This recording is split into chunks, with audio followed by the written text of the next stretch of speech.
Good morning, students. Today we are going to study the basic difference between prose and poetry. It is for all the graduate and undergraduate students who have started to study English literature in their major or minor syllabus. Okay, so let's look at the basic features of prose and poetry. To start with poetry comes from the Greek word poio, which means to create.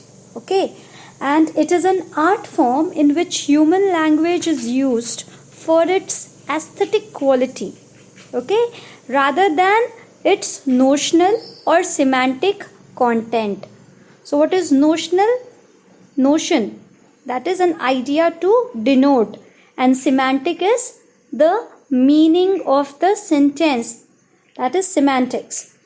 So it consists largely of oral or literary works in which language is used in a manner that is felt by its user and audience to differ from ordinary prose. Prose, just to explain, it is the language in which we converse with each other. That is not poetic. That is a simple language that is used to talk, to write, and to convey our emotions. It may be used, it is for poetry, it may be used in condensed or compressed form to convey emotions, ideas to the reader's or listener's mind. It may also use devices such as assonance and repetition to achieve musical or incantatory effects. So when you are listening to a poetic piece, a poetry, it is generally lyrical, it is generally musical. It has a special effect added to its aura. And that is the basic difference which even a simple person who is not a student of English literature would be very easily be able to differentiate. Okay, that it is a poetry and the other one is a prose, that is the musical quality. Poems frequently rely for its effect on imagery, word association, and the musical qualities of the language used. Because of the nature of emphasizing linguistic form rather than using language purely for its content, poetry is notoriously difficult to translate from one language to another. A possible exception to this may be the Hebrew poems, where the beauty is found more in the balance of the ideas than in specific vocabulary. So, what I mean to suggest is that it is very easy to translate a prose piece because it is not poetry. The words can be literally translated. But when we are looking at the poetic form, it becomes a difficult task because even the words, the music, and the tone are all related.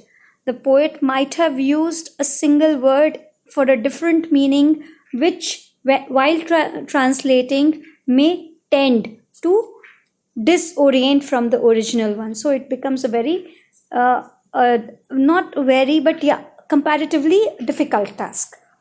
In most poetry, it is the connotations and the baggage that words carry that are most important. These shades and nuances of meaning can be difficult to interpret and can cause different readers to hear a particular piece of poetry differently. Okay, that is why different people interpret poetry in a different way, because meanings carry different notions, different emotions for different people.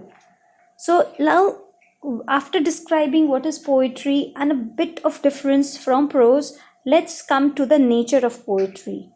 Poetry can be differentiated most of the time from prose, which is a language meant to convey meaning in a more expansive and less condensed way, frequently using more complete logical or narrative structures than poetry does. This does not necessarily imply that poetry is illogical, but rather that poetry is often created from the need to escape the logical. A further complication is that prose poetry combines the characteristic of poetry with the superficial appearance of prose. So this is a new genre. And there is, of course, narrative poetry, not to mention dramatic poetry, both of which are used to tell stories and so resemble novels and plays. The Greek verb poio, which means to create, gave rise to three words: poetics, the one who creates; poesis, that is the art of creation; and poema, that is the thing which has been created. So it is, the creator is the poet, poesy, that is the creation, is the poem, okay, and poem is the thing which has been created. A poet is therefore who creates, and poetry is what the poet creates. The underlying concept of the poet as a maker or creator is not uncommon. For example, in Anglo-Saxon period, a poet is a scop, that means a shaper, a maker, and in Scots, a maker. Sound in poetry. The most important element in poetry is rhythm, okay, which is the sound. Often the rhythm of each line is arranged in a particular meter. This is the term which we use to describe the rhythm of poetry. Different types of meter plays different roles in classical, European, Eastern, and modern poetry. Poetry in English and other modern European language often use rhyme. Rhyme is at the end of the lines and on the basis of number of common poetic forms such as ballads, sonnets, rhyming couplets that we describe. However, the use of rhyme is not universal. Many modern poems avoid traditional rhyme schemes. Okay, neither did the classical Greek and Latin poetry use any rhyme scheme.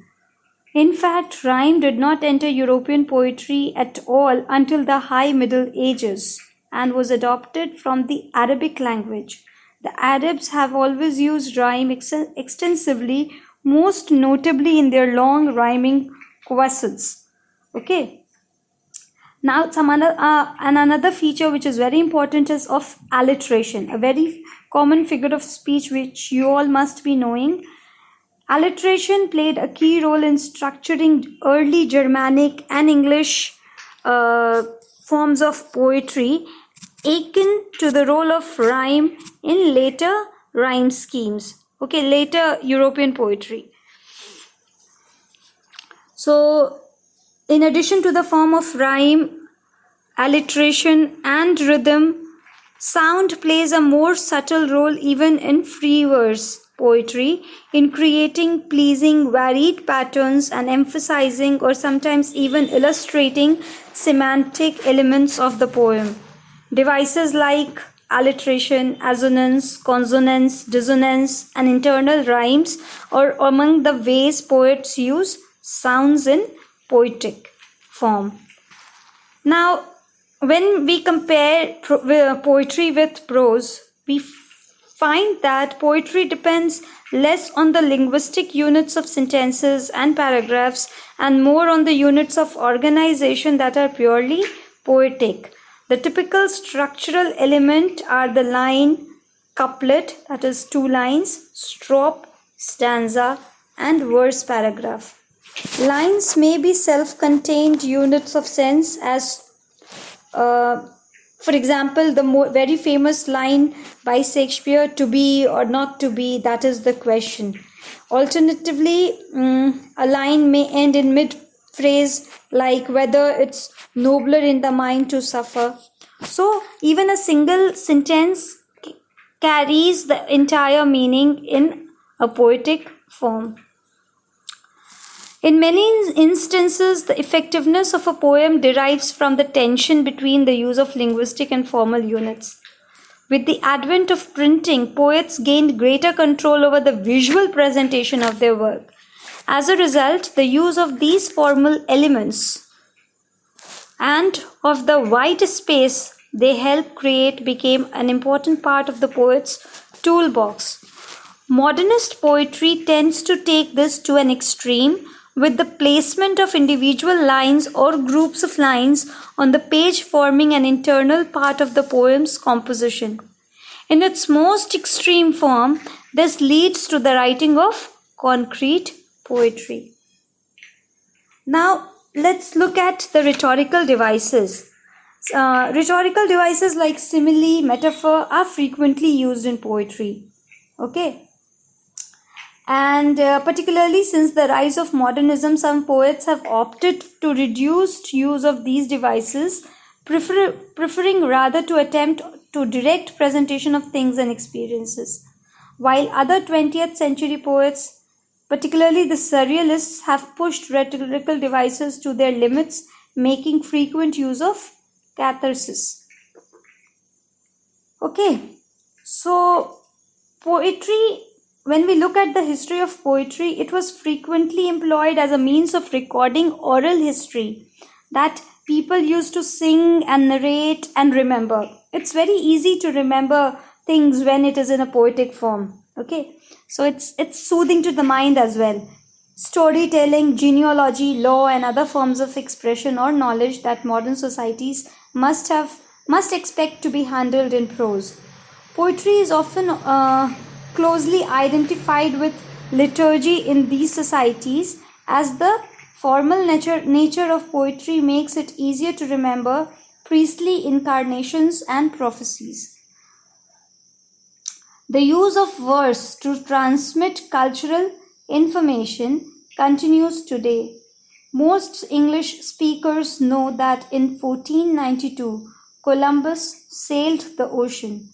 An alphabet song teaches the name and the order, the letter of the alphabet. Another jingle states that. So, even in jingles, even in prophecies, poetry was very much used. Some writers believed that poetry has its origin in song. Most of the characteristics that distinguished it from other forms of utterance like rhythm, rhyme, compression, intensity of feeling, the use of refrains, appear to have come from efforts to fit words to musical forms. However, in the European tradition, the earliest surviving poems, the Homeric, the Hesiodic epic, identify themselves as poems to be recited or chanted to a musical accompaniment rather than as pure song. Another interpretation developed from 20th century studies of living Montagnard epic recitals by Milman Parry and others is that rhythm, refrain, and kennings are essential paractic devices that enable the reciter to reconstruct the poem from memory.